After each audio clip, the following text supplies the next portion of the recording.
Ready. Righty.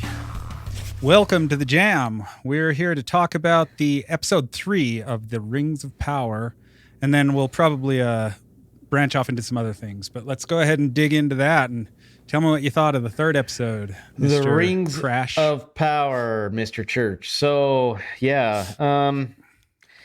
What was your overall impression, first of all? Okay, so coming off of the first 2 episodes, I was slightly intrigued by the story. I think I was mostly intrigued by the story of the Harfoots and of, I don't even know the guy's name, the elf that got captured by the orcs. Yeah. And I have to say that during this entire episode, I was looking forward and most engaged emotionally with wanting to see what was going on with that guy. I wanted to see, because that to me was a lot more Lord of the Rings-ish. You had the elf, short hair, not liking that still. Same thing with the other elves that were there. So the other elves also had short hair, and it just So it doesn't. It doesn't look like Lord of the Rings, right? Because we had Lord of the Rings from Peter Jackson, and that set the gold standard for it. So anyway, but the whole thing about them trying to escape was really good. There were some things mostly. There were some things I didn't like. Those elves should have been able to really easily take out the elves or the orcs. Yeah, totally. I agree. And some of the stuff, some of the wire fu kind of garbagey flips and stuff, they're just not. It's not being handled. You mean the martial arts? The martial arts flips and the spins. Being able to do these flips that are unrealistic and out of nowhere. And it's kind of in the style of what some of the stuff that Legolas did, but it just, I don't know. It's not being handled quite right. And so there's, I don't know, it makes you roll your eyes a bit. Legolas never did those dumb spins and flips and stuff. It was just, he was very agile, very light on his feet because he was an elf. Right. And you just didn't see that among the other elves very much. I mean, they were killed so easily, and it really bothered me. Yeah, well, and there's just an approach to, if you have someone that's supposed to be nimble and light and powerful, and so they can jump really high, you still need to make them move in a way that makes it like it's effortful. Basically what they had is know that it's effortful, like it actually takes effort to do it. When you have it so that they just kind of do a little hop and then they fly 15 feet into the air, it makes it like they're Jedi and they're using the Force to make themselves jump higher or something, which is not, it's not like they have magic power to make themselves jump high or do flips or something. So they still have to follow the laws of gravity. They just are strong and nimble. And so they should still have to, jump in order to jump high. And so there's just a little bit of that where it's like, I don't know, it just comes across where they go like this and then they fly 20 feet, a little, it's like a Jedi jump where they barely put some effort into it and they can jump. And I'm exaggerating that a little bit, but just a little bit to the point where it's like, it just doesn't quite feel right all the time. It's not terrible, but it's, So, the other thing that really kind of bothered me is I started reading The Guide to Middle-earth during and after the episode. And it was really about Galadriel that I was most interested in for a bit. I did want to learn a little bit about Gandalf, but and Elendil, because we get to see Elendil and Isildur, and so they were introduced, and that was kind of cool. Yeah, I was curious about the timing on Isildur.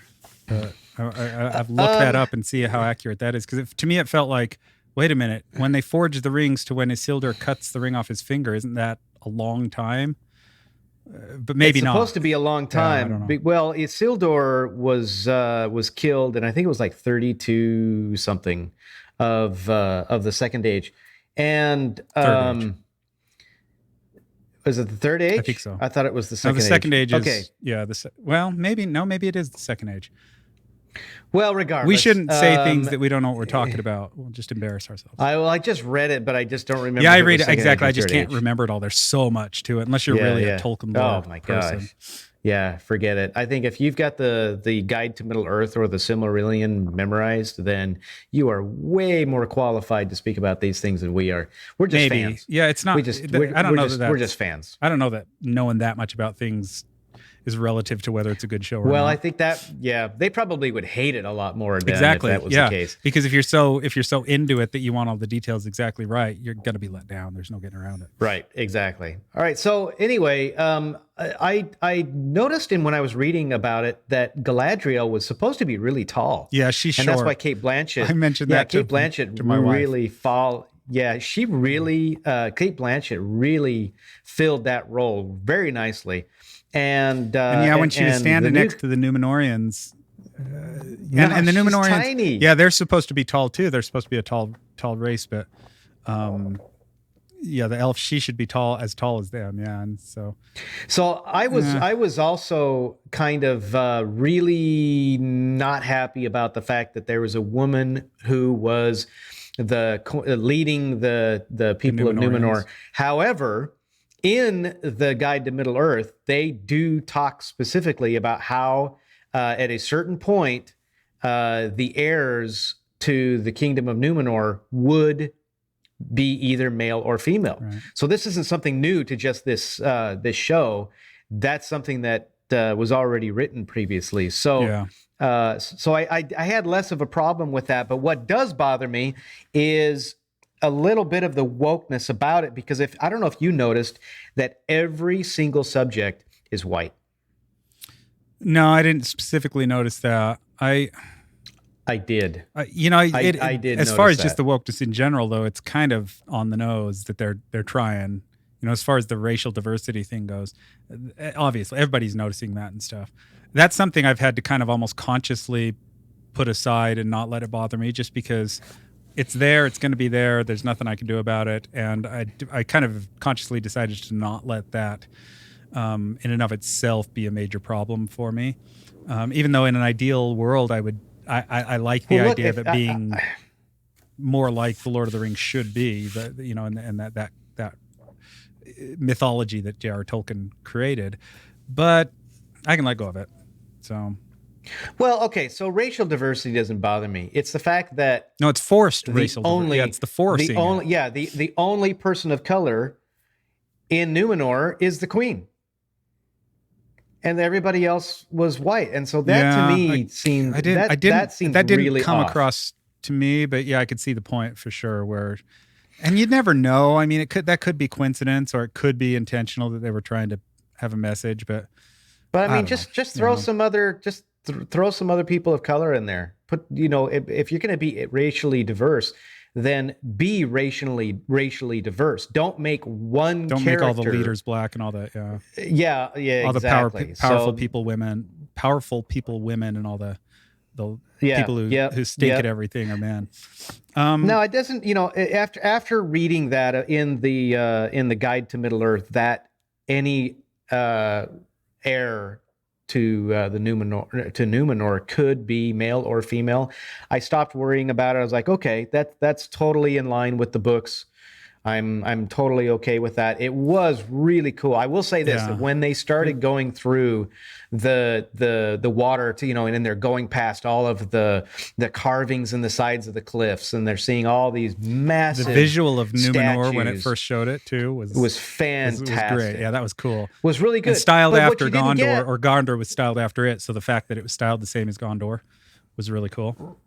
Right. But you know what it doesn't have, and what this show does not have, is the riveting musical score. Yeah. And I've been watching through Lord of the Rings again, which is interesting. That I'll finish up with this thought, but then I shouldn't jump ahead. I agree with you. I've been watching through the Lord of the Rings again, and the music is just fantastic. The interesting thought that I had, though, while you were talking earlier, was that you said you started studying the Guide to Middle Earth. I've been watching YouTube videos on Middle Earth like crazy. I've been just like absorbing them, trying to learn all about Middle Earth again because it's been so long. That is one thing that this show has done.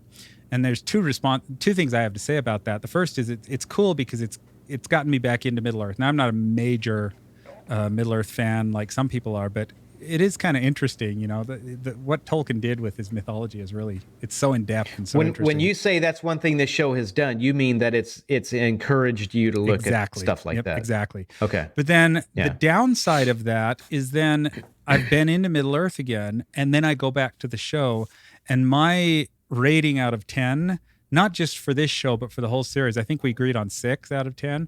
It's gone down. Mine's fallen. It's fallen. It wasn't just based that this episode is worse than the first 2. Mm-hmm. It wasn't. This episode was as good as the first 2, I think, with some exceptions. There were a few things that I was really rolling my eyes at. Like, well, I'm starting to miss a lot of that feeling of Lord of the Rings, like and the music and the acting, the drama. It's just not in this. Yeah, one thing though that I have to say, and this is kind of a change from when we talked before. I've often said that the movies are better than the books in the Lord of the Rings movies, Peter Jackson's Lord of the Rings movies, not The Hobbit. But we said that last week. And we said that last time. But I have to say, there is something magical about the books, pun intended, I think, that the movies did not capture. There's just something about the books, about reading The Lord of the Rings and the lore and the history and the way Tolkien presented it, that you just, even in the Peter Jackson movies, even though I think as just an entertainment, I still stand by that they're really, really solid. But there's some of that stuff that The Lord of the Rings has in the way that he wrote and the intrigue and the just the feel of it all that even those movies didn't catch. And that's kind of come back to me and come out as I've been studying loosely as a term, but as I've been studying Lord of the Rings again, I'm remembering some of these things that I loved about the books and about the way J.R. Tolkien did it. And then when I go back to this series, it's even worse. Like, the movies were still really good, even though they maybe didn't capture all of that feel, but they did other things better than the book. So, okay, great. But this series is not only not capturing those things in the same way, like way worse than even the movies, but then also just isn't doing some of the cool things that the movie did as well. And it's kind of just a mediocre fantasy series. And I kind of am getting what people are complaining about a little bit more.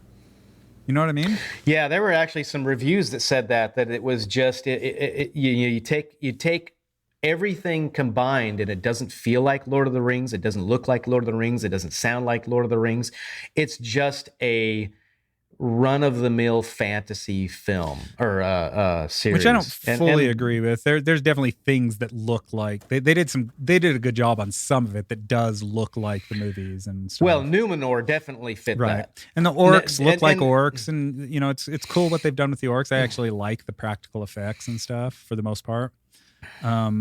So yeah. No, the orcs, that is probably the one thing that I think they captured the best were the orcs, because if you look at I really paid attention to their accents, because the accents that they have, as well as the makeup, the fact that it's real people, they're not CGI, their accents were really, really close to how they were in the films.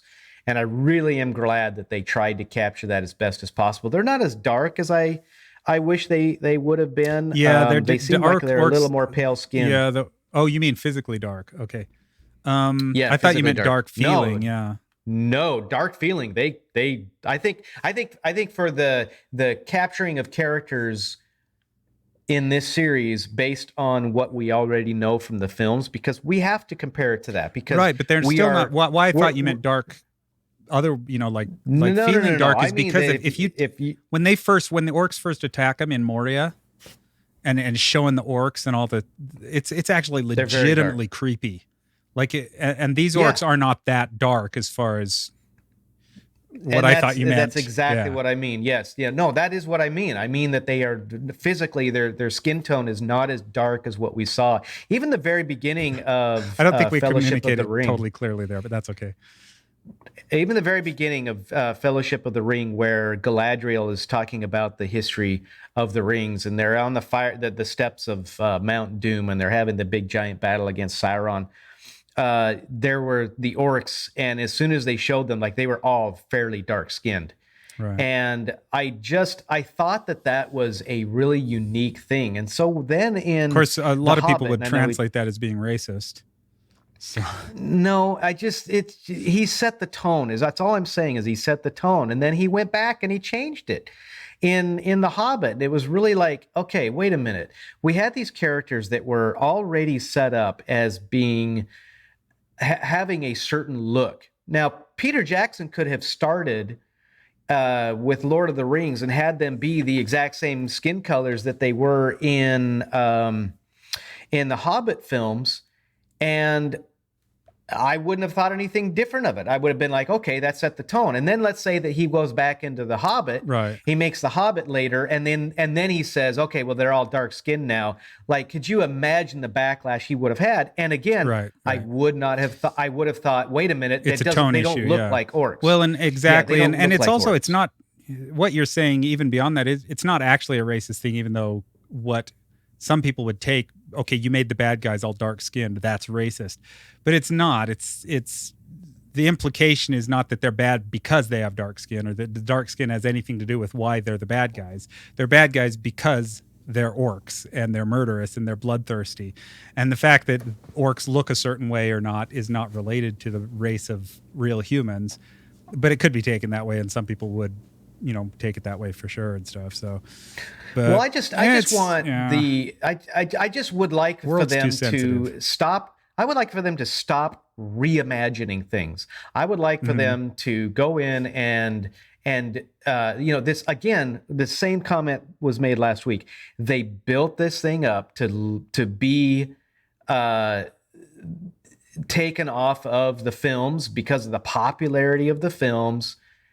And then they completely changed a ton of things. Right. And it just really bothered me. However, another thing that they changed that I did not like was that Elendil did not have a daughter. He had two sons.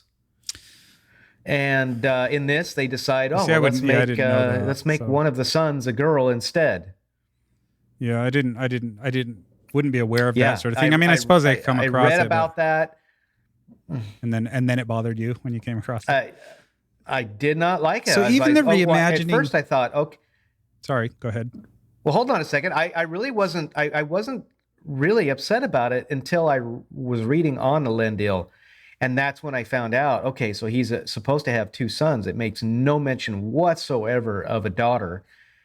And then I got really mad at the producers of the show. Because why? Because there's no reason to be changing that. Yeah. Because they're reimagining it. They're deciding to change a character in order to be diverse, but they've already got diversity. It's so stupid. Does anybody look at the original films and think, "Oh my gosh, it's not diverse"? Apparently, some people do. Yeah.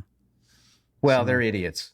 Back then, did they look that? Did they do that? I don't know. I can't was speak everybody for, just completely enthralled? It strikes me that that's never been an issue. We talked about that before. Where it's not an issue for us. How we loved the Cosby Show. We loved, the shows that weren't our race and our, the representative of us. It had nothing to do with whether we enjoyed a show or not. No. And so I can imagine or would think that would be true across the board, but maybe it's not. I don't know. Apparently some people think that way, and why they think that way, I don't understand. But I got to say, the reimagining doesn't bother me as much as just the quality in general. I see the point, and I can accept it as a valid critique. But if they had reimagined and they'd really, really done a phenomenal job with everything, I'd be okay with the reimagining a little bit more, depending on how far they went with some of it. What's bothering me more right now is the quality, because I am watching the Peter Jackson movies at the same time, kind of off and on, and I'm digging into the lore and refreshing my memory on when I read the books. It's been several years since I last read the books, but I'm refreshing the feelings of that and stuff. And then I go back to this show, and so they just have things in there that like they have. There was the one thing where they're traveling. The Harfoots are traveling, and they're doing this chant, or it was before they were traveling actually, and they're doing this chant, and the main guy who's leading them is saying something along the lines of "Stay on the trail," and they say "Stay on the trail," and he says, I can't remember what the chant was, but it was just this repetition thing of "Move forward and stay on the trail, move forward and stay on the trail." That's not what it was, but it was something about that dumb, and it just was like J.R.R. Tolkien would never have written something that dumb. Like, he would have put more artistry into it, and it would have been more cool, for lack It of a would have better been a term. song. It would have been a song. Something that But was there would have there would have been better lyrics. yeah, better lyrics and better effort put into it instead of just this like it was really just not very well written. And it just kind of I got more of a sense in this last episode in several little moments where they had things like that, where it's just like the effort in the writing. I don't even know if it's the effort. It may just be straight up skill. Like they just may not have the skill to write as well as J.R.R. Tolkien. Maybe that's just the reality of how many people have the skill to write as well as J.R.R. Tolkien. Or as good as Peter Jackson and but at Fran, least you could Walsh. try to fake it, at least try to emulate the style of J.R.R. Tolkien. It's like they didn't even bother. They're just writing their own thing, but they're using the license because it's a popular IP and they think they could sell off of it. And then they don't even bother to try in certain instances. In some, they're trying to make it look like the movie in certain ways, like the way Numenor looked and stuff. But in other things, it's like they're not trying to make the same feel and the same quality as J.R.R. Tolkien or as Peter Jackson's stuff. And yeah, that's unfortunate. Either they're not trying or they're not capable. And either way, it's it's weak. If you look at the films, was there a guy in any of the films that did not have long hair? You keep going back to that, but I don't have the same. No, but I mean, I don't have the same concern on that. I'm talking about for the world of men. I'm talking about the Numenorians. I'm talking about the elves. Was there a male character in those films, either in The Hobbit or in Lord of the Rings, that did not have long hair? Was there? Well, but I could still accept that if they chose to say, like, maybe they just think differently than you and they think this was 1,000 years earlier and hairstyles would have changed. That's bullcrap because Elrond had long hair in the films. Right. And even when he was younger, he had long hair and stuff in it. But I could. That's not my point. My point is I could still see them making the conscious decision of why they did that without it being a lazy thing. And you could debate whether that's a flawed thing or not. You clearly think it is. I'm not as convinced that it is. Okay, though, maybe I'm. Those are opinions. This would be. But that's different than just being lazy or unskilled. You know what I mean? Yeah. This would be my advice to the producers of Rings of Power when they come out with the next season, because they're going to come out with another season. My advice is look at the movies, and while you are watching the movies, write the episodes. And then when you're writing another episode, look at the movies. They're not going to do that. And then write the episodes. Yeah, that's not going to happen. That's what they need to do, because people expect certain things, and I think that's one of the reasons why people do not like these is because of that. But I think that's not the way Hollywood rolls, though. The way Hollywood rolls is do what they think is good and do what they think is right, and then anyone that doesn't like them call them racist and haters, and then it get mad at every call them toxic did you see fandom that about, and stuff. Yeah, did you see that whole thing where they go after them, and okay, so this comes from The Guardian, and not The Guardian. Sorry, I'm going to go back to another one. Come on. So the original cast, and we're talking about Elijah Wood, and some of the other members. Rudy. Sean Astin. Lord of the Rings actors have denounced. This is in Mashable.com. Yeah, I saw that. Lord of the Rings actors has denounced the racial abuse and the harassment. I mean, right off the bat, come on, give me a break. Racial abuse and harassment at the cast. I wonder if there is or not. Like, there are people that are racial. Yeah, I think you're right. This is absolute gaslighting. I think you're right. Here. There are people that are jerks and say racist things. I mean, there's no question about that. Yeah, but this is not. I mean, yeah. Okay, so taking to Twitter on Wednesday, the cast stressed that author J.R.R. Tolkien established a multicultural world in which people of many origins and ethnicities could join forces for the common good. That's true. The statement read, and this just makes you want to pull the hair out of your head. We, the cast of Rings of Power, stand together in absolute solidarity and stand against the relentless racism, threats, harassment, and abuse some of our castmates of color are being subjected to on a daily basis. Give me a break. What are they? Well, maybe they have some, but it's Please probably 2 or 3 tweets. people. But what's the it's not the whole what fandom. Are the threats? What are the threats? Show us what they are. We refuse to ignore it or tolerate it.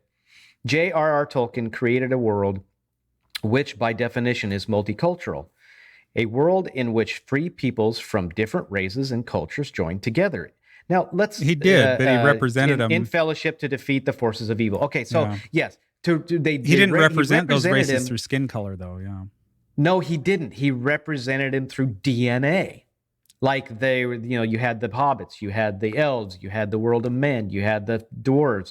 That was the diversity that he showed. Now, you could definitely say in that, hey, we recognize that today as the diversity that we have among us today is going to be among people of different races, because we just don't have different races of beings like elves and dwarves and all that. Our world has never been all white fantasy and has never been an all white Middle Earth. Fantasy has never been all white. Middle Earth is not all white, the statement read. So again, I'm just getting, it's just cringe the way that they're putting this. The renowned Hobbit quartet from the first 3 films, Elijah Wood, Dominic Monaghan, Billy Boyd, and Sean Astin all posted messages of support online with the phrase, "You are all welcome here." And then they all had these hats that were made that have the different ears represented in the film. So you had pointy ears and orc ears and all that. And all of the ears had different colors. So there was a different skin color for each of the ears. Yeah. And so that was supposed to be like this protesting statement. Yeah, and the gaslighting is that they're calling it racism. Like you can have a legitimate argument without bringing race into it, that it's good or bad to have diversity in the cast. And I even see some point to the idea of, hey, if we don't have diversity, that excludes us from being able to hire certain actors. And we want to be able to open up and be able to hire different kinds of actors. And realistically, we just want to approach this as a colorblind thing and not worry about it and just suspension of disbelief and et cetera, et cetera, et cetera. But instead, they're doing the racial casting as virtue signaling and making that the priority. And then when people have an issue with the fact that their priority is virtue signaling instead of just making a good show, then they call them racist. Then they attack them. Then they attack the viewers. So Amazon suspended user reviews on Lord of the Rings of Power. So this is now from the Daily Mail. As the series currently sits at 34% average audience score. Now this has changed. This is a few days ago, so now it's 39%. But they're blocking audience score, as I understand it. Well, so on Amazon, they are on Rotten Tomatoes. They're still allowing reviews from viewers. Television aggregator site Rotten Tomatoes. Many have wondered if the move was made by the media giant to avoid being review bombed. Many have noticed there were 0 reviews on the Amazon Prime Video listing as the first 2 episodes of the Lord of the Rings prequel were set to stream on Friday. So, by the way, they did allow reviews, and then they suspended the reviews. So now apparently you have to wait 3 days after an episode is released before you are allowed to actually review it. Yeah. The series currently has an impressive tomato meter score of 84% when it comes to critics on Rotten Tomatoes, with the audience score a whopping 50% below that. Yeah, and the critic score is garbage. It's just not that good. No, it is, because they're in line with Hollywood. So many of the audience reviewers pointed out that the diversity of the cast and their dislike for the female protagonist, Galadriel, for the reason behind their low rating. I personally don't care about the diversity of the cast, but if you are intentionally putting females as the those that are in the top cast, and also those who basically yield the power in the show, while at the same time having men seem weak, apologetic, subservient, there's going to be a problem. And I think that's what the audience is worried about. The third episode, I thought, did do is it introduced 2 male characters that were strong male characters. So I thought there was that at least. But you're talking about Elendil and Isildur? No, not Isildur. I'm talking about the the other guy that was on the boat with her. Yeah, the guy who's supposed to be the king supposed to be the in king, yeah. in the Southlands. Yeah, the guy. He's a pretty strong and that male was character. interesting. Yeah, I actually thought that was really good. How they that was a good twist. So there was a kind of, it positive feels thing very there. Aragorn ripoff, so it kind of feels cheap in a way. Sort of, but yet Return you of could the tell King, he right? was well. Aragorn didn't run away from it. Aragorn was just very hesitant. Well, not but not that in the part. I books- just mean generally that there's some, peasant in rags who's secretly the king, and the has to go and claim the throne again and all that sort of stuff. So, but whatever. So one user gave it a 0.5 rating out of 5, as they explained, half a star for just the visuals, but the majority of the characters were awful, especially Galadriel. Well, I kind of agree. She's just not that likable. Well, if you're talking, I was going to say on Galadriel, that's exactly so the first couple of episodes, this is one of the reasons why my rating has gone down, is because the first couple of episodes, they were kind of still working into her character, and she was in a situation where she should be she's in war and fighting and fighting against these causes. And so she should be a little bit more stern for the most part. I was waiting for it to grow into it and develop her character a little bit. By the third episode, I'm starting to feel like, she's just a jerk. I just don't like her. So she's not likable. Another viewer gave it the same score and wrote, absolutely abysmal. Not Tolkien, not Lord of the Rings. Not every single piece of media art needs to be reimagined to a diverse modern audience. I thought that one was probably one of the best reviews or comments about it, about everything today. And we're going to kind of go segue into something else here. But review bombing is an online phenomenon of a group of online users posting numerous negative reviews due to the perceived cultural political issues rather than the actual quality of the work. And it is an issue. I mean, review bombing is an issue, but well, to that, this is not a great piece of work so far. I mean, it's just not. No, it's not. And Disney Plus has got. And that's the funny thing is they talk about these review bombing, and it also is. They talk about this review bombing, but it's always on shows that are like the female Ghostbusters. It's like this. They actually talk about that. In a great piece of work being review bombed, as if these shows are actually good shows that are being review bombed. They're not. Well, Daily Mail actually points that out. It says they write, it is not exactly a new phenomenon, as the all-female 2016 Ghostbusters film was met with tons of backlash. So again, it's not something new. Show. It was a terrible show. Really, and I think that's what people are most ticked off about is you've got this so-called modern, it catering to a modern audience or to show modern diversity. And that's what Disney Plus is doing a lot of. They have got so much stuff in order to show solidarity with the diversity of modern audiences, with fantasy shows and historical shows, reimagining all of these things. And yet, that's all they seem to be doing. They don't care about writing good stories or staying true to the original stories. You think about Disney Plus. It's a bait and switch. It now owns so much, and they have almost completely destroyed every single piece of property. Yeah, we wanted to talk about the Willow preview that we just saw today. Before we do that, though, what is your number for out of 10? What's your number for? We'll finish up with that. Out of 10, what's your number for the episode or for the series? For the episode and the series, I guess. Okay, for the episode, I'm going to put it at so if you take Galadriel's the fact that you don't really like her very much. And she's like the main protagonist of the show, so you're supposed to love her. Mm-hmm. But you just don't. So that really drops it down. I'm going to say 6.5 to 7. As far as the entire series, I'm at 5. So I'm probably 4.5 to 5 for both the episode. Well, no, the episode probably a 4, and the overall maybe a 5.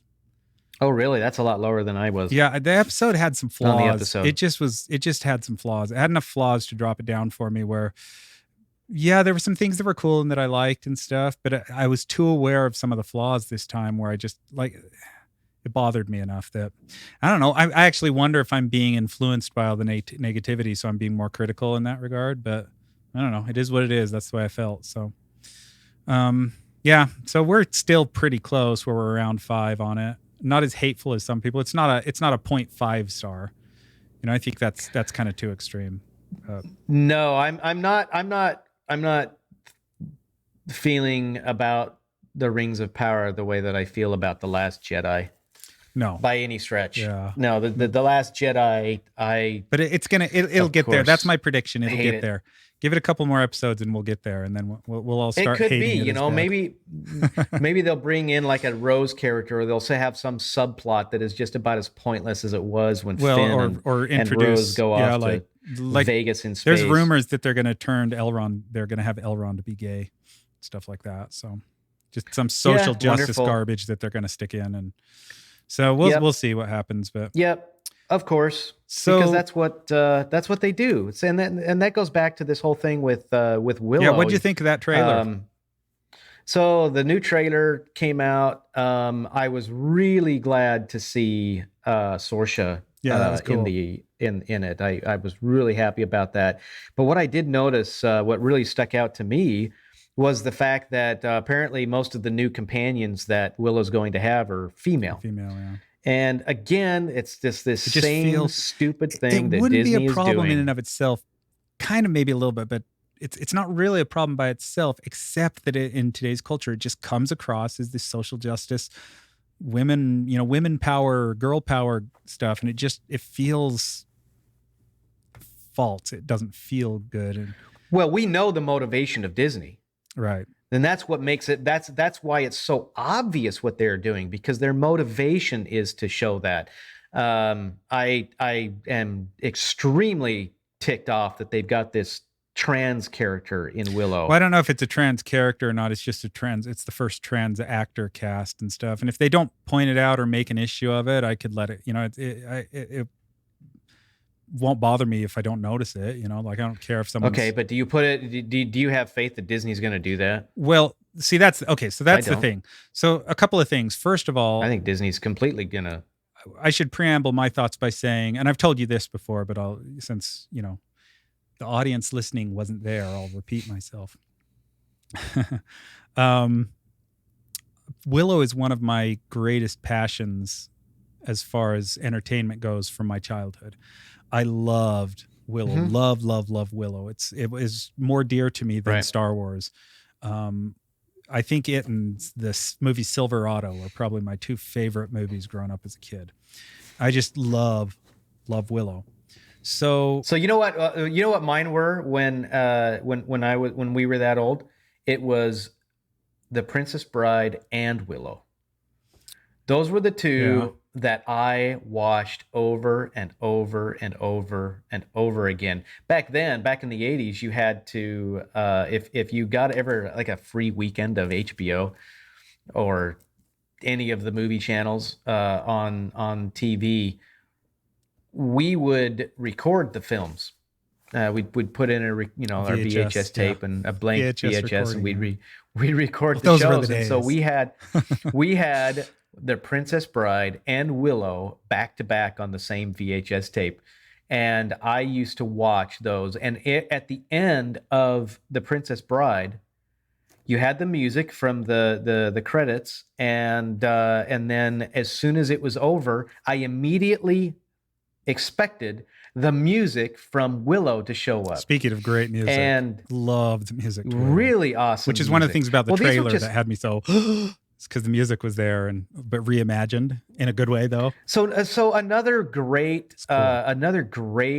idea from George Lucas was Willow, and expertly executed by Ron Howard. I mean, Ron Howard knocked that thing out of the park, and that's why it was so well. The only loved flaw for that so it had long. was the special effects weren't quite up to snuff. It doesn't age quite as well as I wish it did in special effects. Which is one of the reasons why the idea of redoing Willow, first of all, giving me more of the characters that I loved, which sadly with Val Kilmer, we're not going to get more Mad Mardigan, which is one of the best things about Willow. So that is unfortunate, but I love the other characters. And so we're getting more of the characters is obviously one of the things, but also getting more of just the cool stuff about Willow, but with updated modern effects is an exciting idea. The music, the swashbuckling, the adventure, the romance, all of that is just, I love all of that about Willow. And I'm really excited about the idea of more Willow. And I love Warwick Davis. I'm a Warwick Davis fan, and I think I'm just excited. I've always wished that he had more lead material because I like him. And so, Well, I was in love with Joanne Whalley. and Joanne Whalley, yeah, she was great. She was Val so Kilmer. pretty. So yeah, I'm excited to see Pretty? her back. You think Val Kilmer was pretty? What? I said I was in love with Joanne Whalley, and she was really pretty, and you said so was Val Kilmer. No, I said so was Val Kilmer in love with her. You mean really good? No, he was in love with her. He was in love with Val her. Kilmer Yes, married okay, Joanne Whalley. Yes, I know. So that's Yep, what I was saying. and then divorced. Yeah, you misheard me. I wasn't. I'm not gay for Val Kilmer. If that's what you were. That's good. That's what you took away. That's good. That's good. So anyway, I don't trust. I am positive. I'm positive beyond positive that they're going to have woke garbage. And the funny thing is, like, I don't think racial diversity is going to be an issue in Willow because the original Willow was racially diverse and it worked and it was fine. Nobody had a problem with it because the world was built that way. And so continuing that on and having racial diversity in Willow, no complaints at all. I think it's awesome. It's great and stuff. But when they're going to stick like, homosexual characters and stuff like that, that is not going to feel like Willow. It's going to feel like this socially progressive stuff. And it's just, I don't think it's going to, I think it's going to be mostly woke and be a problem. I don't think it's going to end up being. And in the original Willow, did anybody say anything about the racial diversity? No. Yeah, it's non-issue. It's colorblind. I recall absolutely nothing. And so all of this garbage. Oh, you mean in the critics' review is what you mean? I'm not just critics. I'm talking about fans. Yeah, anybody. Fans, Anybody. Well, we didn't have a Twitter and whatnot back then, but yeah. It doesn't matter. But even then, nobody complained about it. We had friends that watched it. We had family members that watched it, and I never thought about it. Nope. And I don't. There was nobody that I knew that had a problem with any of it. And nobody did. Yeah, like back then, nobody did have a problem with it. Independence Day came out, which was later. Independence Day with Will Smith in it. Nobody had an issue with Will Smith. Did anybody care that it was Will Smith? It's just like race was a non-issue. And it is a non-issue for most people. It was a huge blockbuster. Except for the leftist social justice people. Well, the leftist social justice people make it about race when people don't like it. Yeah. Yeah. They don't like it on its merits. It's the injected forced equity and forced diversity that is people are frustrated with. It's not, if you made a fantasy show with racial diversity, nobody cares. No, nobody cares. It's only until you say to people that don't like it, well, you don't like it because you're a racist. When you take the Little Mermaid and you make her black, then people are like going, what are you doing? What, because it's so obvious that they're doing that. Again, they're changing it. And this is what I was saying about Disney. They are destroying everything that they have previously made, properties that they purchased, like Star Wars, Indiana Jones, Willow. What were the other ones that you mentioned earlier today? Even Marvel. The early days of Marvel, yeah.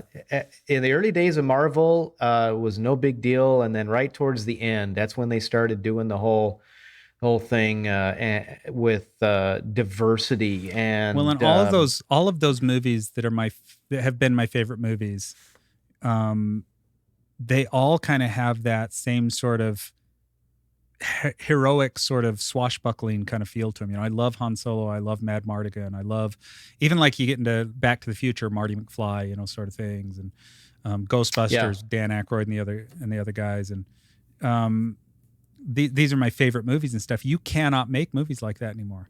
Like if you made a swashbuckling movie with a male hero who, damsel in distress, kind of classic adventure, first of all, you'd never be able to get it made. But then if you did. And I should rephrase what I'm saying here because I actually do think there's a market for that. So the only reason you couldn't make it is because they wouldn't let you make it. But I think if someone was gutsy enough and actually made that kind of movie again, it would be a smash hit. And we see that in the example of things like Top Gun Maverick. Well, it's interesting that you say that because the swashbuckling hit of the 90s was Cutthroat Island. And you look at it I don't today, think that's accurate.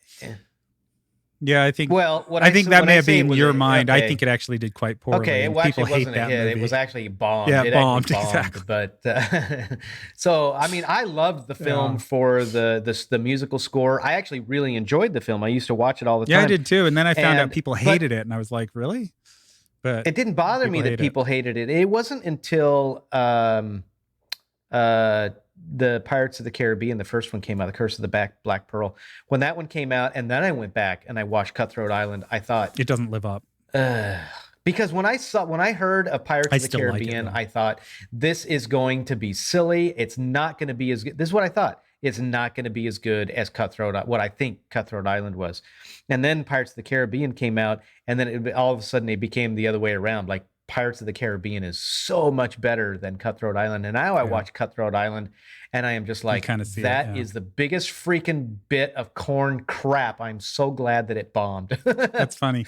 So I took a girl Yeah. out on I took a girl a date to that. I was in college at the time, single, and I asked a girl out and went to see that in the theaters and Cutthroat Island. And then afterwards, I was just like stoked, and I was just like, "That was great." And I was like, "What'd you think of that?" And she was like, "Yeah, didn't like it." I didn't ask her out again. Well, that's, yeah, But that tends to be it the more wasn't a common guy flick. response to it. Apparently, most people were like, "Yeah, that was silly." But I actually really enjoyed it. I don't know. I haven't seen it in a while. I need to go back and revisit it and see if I agree with you that So it's not that good. only two live action previously animated shows that Disney has redone that I really, really enjoyed, and I think they were personally, I think they were very solid, was Cinderella and Maleficent. I thought Yeah, and you like was Maleficent more than me. phenomenal. I liked Cinderella. Didn't love it Cinderella though. was very, very good. She really captured that I liked innocence that I liked Cinderella Pete's had. Dragon pretty well. Oh, that's right. I forgot. Okay, make that three for me, because Pete's Dragon. I tell you what, I still watch that today and I cry. Oh, I will the cry beginning in where he Pete's loses Dragon. his parents is terrible. Spoiler alert. Well, it's not For just the anyone that didn't beginning. know, It's the it's right in the beginning. So yeah. It's when it's when Elliot saves Bryce Davis Howard and right. or Dallas Howard and what's his bucket? It's when he does that, and they land on the bridge, and Yeah, it's just this it's big a good reunion movie. and all Yeah, that. yeah. I cried in that. Yeah. Um, So Pete's Dragon for sure. Yep. Hmm. One thing I wanted to comment on But too. Oh, go ahead. Go ahead. no, yeah, but you look at the other films that they've either remade or they've done a sequel to. So the Jungle Cruise.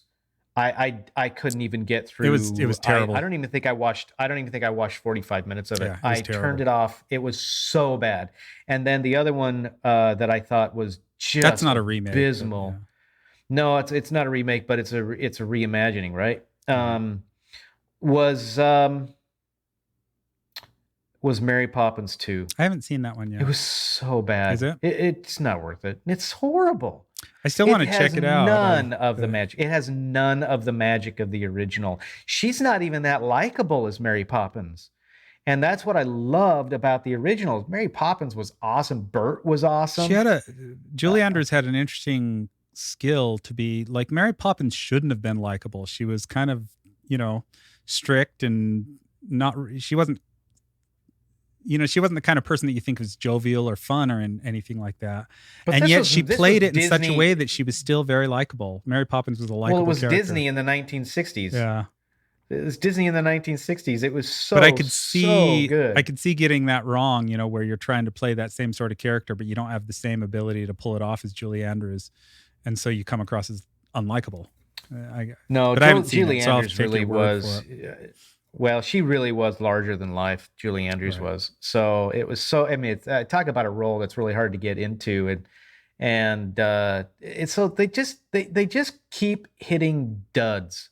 And lately, even Their worse, series, the series shows that they've got on Disney Plus are generally fairly good. The Star Wars ones. Yeah, and I keep hoping they're going to do more. Like The Mandalorian legitimately, like it's a swashbuckler adventure. Like it legitimately is good. It almost lives up. Andor actually does We'll look see. very good, but Yeah, we'll again, see. I have a hard time I don't because trust you Disney. have something. And that's the thing Well, about the Willow series, is that I don't trust them. Like I have my fingers crossed still. I'll yeah. give it a chance, but I do not trust them. And I think I'm just afraid they're going to ruin it. Well, you have also something that's never been shown before in any Star Wars show is a female antagonist, for the Empire, and now Disney has Which in and now of made itself shouldn't this. be a problem. But if It shouldn't be a problem, yeah. but we haven't seen it, so it's imagining it, and again, It makes you worry that thrusting their priorities feminism. are off because they're worried about They're diversity. thrusting the feminine. So okay. So a lot of people really didn't like that many of the main characters in Rogue One were female, but the movie was so good. Like that they didn't bother didn't me at make all. her, they didn't make her into this like I can do better than any man kind of thing. And that's what you get in The Last Jedi. You get it in The Force Awakens, and all of those is all of a sudden Rey is just all this really awesome, and nobody else is good. Even Luke isn't that good. So I was thinking so about just, this, making these swashbuckling kind of, just call it what it is. Male hero saving the damsel in distress, kind of classic old adventure story that you can't make anymore. I was thinking about that and how, the Daily Wire, which I love what the Daily Wire is doing, where they've decided to make movies and make entertainment. And it struck me as I was thinking about this today, as we were preparing for this, that the Daily Wire has put out 4 movies. I haven't seen one of them yet. Well, actually, I've only seen one of them, but I'm not familiar enough with one of them to speak to it, is what I mean. But the other 3 I am familiar enough with to at least say that they've put out 3 of the 4 movies, at least, where they have these female-led movies that are pretty much just right in line with exactly what you'd expect from any other movie made. It's just like girl power kind of movies. And it struck me as odd as I realized that. And I totally understand that they did that with Gina Carano because they had Gina Carano and they were taking advantage of it. So, of course, they made Gina Carano the lead in that. But the other 2 movies, which I don't think they made, I think they actually probably purchased the rights to or something rather than actually filming. But I can't speak to that, so I could be wrong. But either way, what I was wondering is why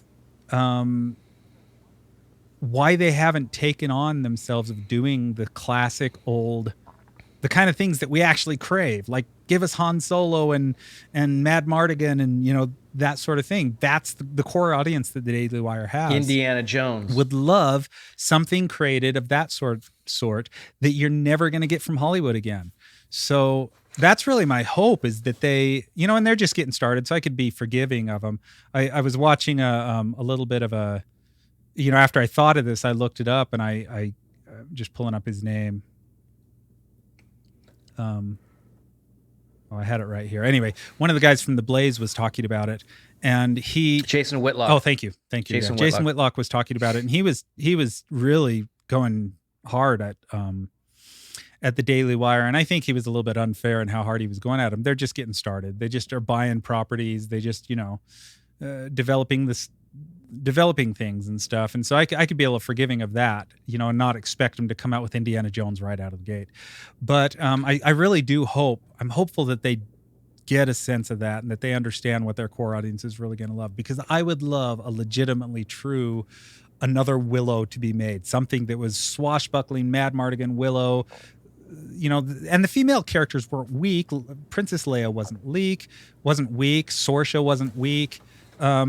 Marion and Indiana Jones wasn't weak. Like, these are strong female characters, but they were female characters, and they weren't like stronger and better than the men just because they were female. And those are the kinds of shows that I really love to see again. I would really love to see that kind of thing made. So I'm really hopeful with Daily Wire that they'll get into that sort of thing. And I think it's important to note that there were extremely successful films that had a female as the main protagonist, like Wonder Woman. Sure. I don't mind that at all. I just don't want all my movies to be that.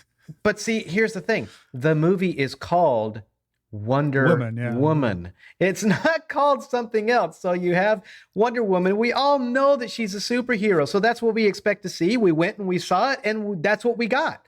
You have Black Widow. And that's one of my biggest Black. complaints. Is not I don't mind female heroes and female power and female. I like Black Widow. I like Wonder Woman. Black Widow. It's like Black Widow. I thought was really good. I really enjoyed it, Right. and I told you about it. It's not And, that I want that stuff to go away. What I do want, though, we is I want watched it, we've enjoyed it. alongside that, I want the damsel in distress to still be a thing that you can do as well. Exactly. That's the whole point. That's a traditional way of storytelling. It's a way to show. I think a lot of people, and It's I'm going to include romantic. women It's on this. awesome. It's yeah. I mean, there's such a romance about a man saving a woman. Yeah. There's so much romance. When you have it the other way around because of feminism, you are emasculating men. You are taking away this natural tendency that men have to protect. Men naturally want to protect what is theirs. It's a sense that we have, and that's why I enjoy it in my entertainment. Yep. They especially want to protect their women and their children. That is what makes Like men the man coming so in and saving noble. the girl, and then she falls into his arms and they kiss. Like That's that's a noble, feel-good man. movie. I love it. You know, That's how great. you had that's what Hollywood showed for decades. And it doesn't have to was be all movies. The man, it's just No, sad that you but they can't do it anymore showed because it's that. wonderful. It's just such a wonderful thing. and you know, you had the ending kiss of a movie. How many times did Hollywood end a movie with the man and the woman kissing? And it was this strong man. It was a vulnerable woman, but she was like the epitome of what people thought a woman should be like. Like, she was beautiful. She carried herself really well. She had strong morals. She was strong in herself in that she was not going to let somebody compromise her. And that was what was so great about those. But we've now mishmashed the gender roles so much that now it's so confusing, and now it's right, and there's so much emasculating to men. messaging that comes in that just like you cannot do a woman being saved by a man. And you see these Disney movies where they constantly, like in the second Wreck-It Ralph movie that my daughter watches all the time, Ralph Breaks the Internet, I think is what it's called. Yeah. And they have this whole scene dedicated to where the princesses, all the Disney princesses, save Ralph as some kind of ironic thing. And the funny thing is most of those princesses in their movies are not saved by a big strong man, but they pretend like, you know, they gaslight you, essentially. They pretend like they've all had to be saved by big, strong men, even though there's like, I think 2 of the Disney movies from the 50s where they actually were saved by a big, strong man. But regardless of that, that idea that somehow is bad, like a woman being saved by a big, strong man is somehow bad. I can understand having both sides of the story. It's just the fact that you can't do that at all. It's kind of reiterating the same point is a problem. Well, who saved George Banks in Mary Poppins? It was Mary Poppins saved George and Banks. I don't even, if they wanted to make woke movies too, if they feel like, okay, you know, we need representation for this and we need homosexuals in movies because homosexual people watch movies too, and et cetera, et cetera, et cetera. Okay, fine. Then make a homosexual movie and I won't watch it and they can. And then I can watch the heterosexual, you know, A Night Saving the Princess movie and the homosexual crowd won't watch that one. Now okay, it's great. in everything. Now they have to have it in everything. And it has to be in everything. To be a and major there's no part ability of the to show. have any, dare I say it, actual diversity. No, there is no diversity. This is leftist wokeism politics being And there's immersed no into diversity television allowed, and yeah. films. And there is no diversity allowed. And if you do clamor for that traditional storytelling, that damsel in distress, the swashbuckler, the strong male hero, then you're a racist. You're a racist and a sexist and a bigot. And, Yes, and all exactly. That stuff. If you say this show sucks because Whatever. the writing sucks, the characters suck. Call me what you want. I are like what a I like, racist. you know, and so I want Yeah. more of that. So anyway, It's just a way to shut down debate. well, we sure appreciate you joining us today. Hopefully that was informative. No, not informative. Entertaining. Whatever. Entertaining. Yeah. That's all we whatever, care about. whatever it was. If you we hope learned you something, enjoyed yourself. Fantastic. And please feel free to like and subscribe and all that good jazz. And we will see you next time. Next week. So thanks. Adios.